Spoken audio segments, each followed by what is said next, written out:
Hi, art friends. This is Dina from dinadraws.com, and today I want to talk to you about masking fluid.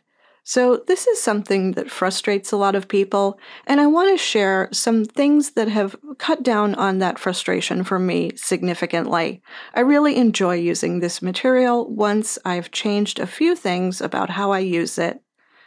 Number one, I don't normally endorse any particular brand over any other. This is an exception. It makes a huge difference when I use the Pebeo drawing gum. This goes on blue, so I'm able to see the area that I've masked very clearly, and I find that it removes very easily. This is just much more gentle than a lot of the other options on the market. I've often heard little horror stories about masking fluid tearing people's work, and almost always if I ask what type they were using, I've rarely, if ever, heard that they were using the Pebeo.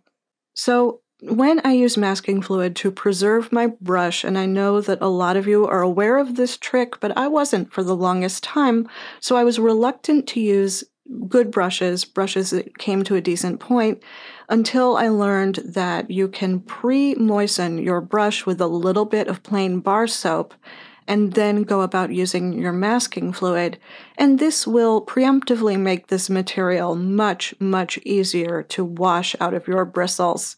So that is my second tip for using this material with a lot more relaxation and indeed almost abandon. So the next series of tips I'm going to kind of string together, but they all sort of relate. So number one, if you are masking painted areas, you must mask something that is totally dry. You must be patient. This work is old and it is bone dry, so I'm confident going in with a layer of masking fluid, which will block off some of this purple and some of this very light purple, almost white. So that's number one, is just to make sure that your surface is totally and truly dry. Number two is that this material will always perform quite a bit better on cotton paper than on wood-based papers. So I am actually doing this on a piece of Canson XL, just to show that Pebeo will actually behave nicely with wood pulp paper. So a lot of these materials will not. They will tear this kind of paper right off the bat. I've found that the Pebeo is gentle enough to be okay on this material.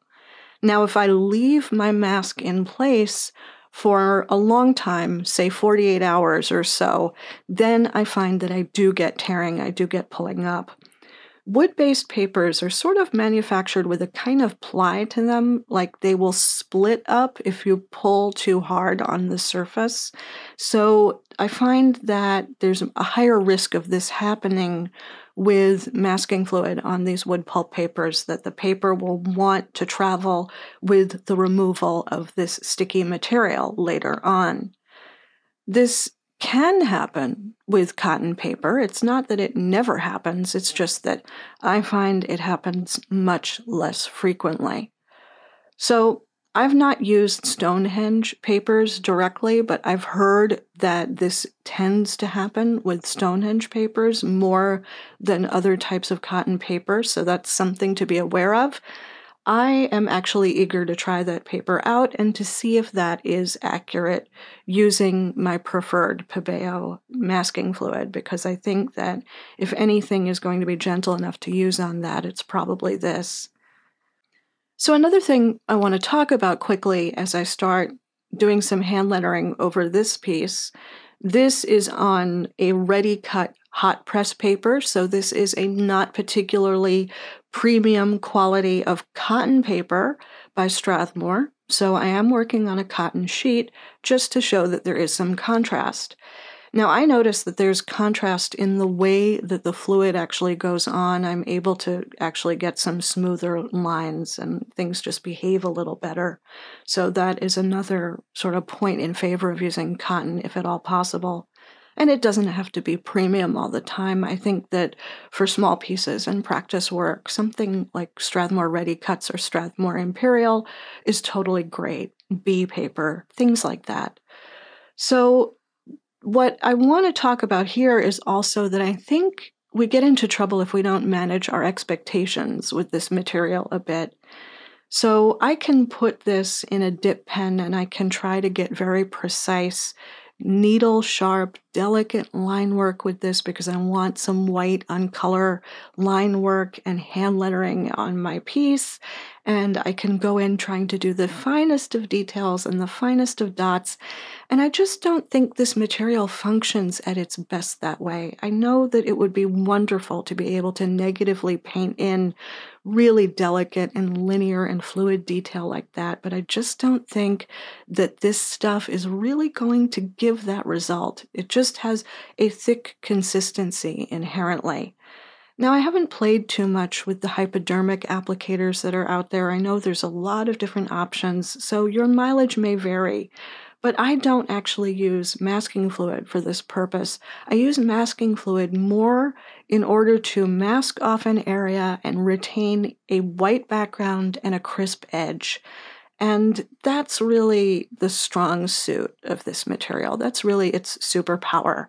So I think that being realistic about the kind of line work and the kind of specificity you can get is really going to help you have a better time using this material. If I want really fine, fluid, light lines, I go for gouache and a brush. I go for thick white ink and a brush. It just gives me that much more control and precision than masking fluid is going to give me. When I see people get in trouble, 99% of the time, I think they get into trouble because they don't let things sufficiently dry. So I can't emphasize this enough. We need to be really patient, walk away, do something for an hour. When we put down masking fluid, we need to walk away until that stuff has totally, utterly dried. I find that when I get this material moistened before it's really ready to be lifted, I find that when I get moisture stuck in with the fluid, it sort of compromises the fluid when it comes time to remove it, if that makes any sense.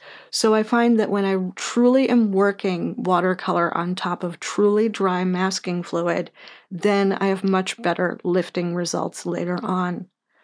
So here I've just put down some wash over my material.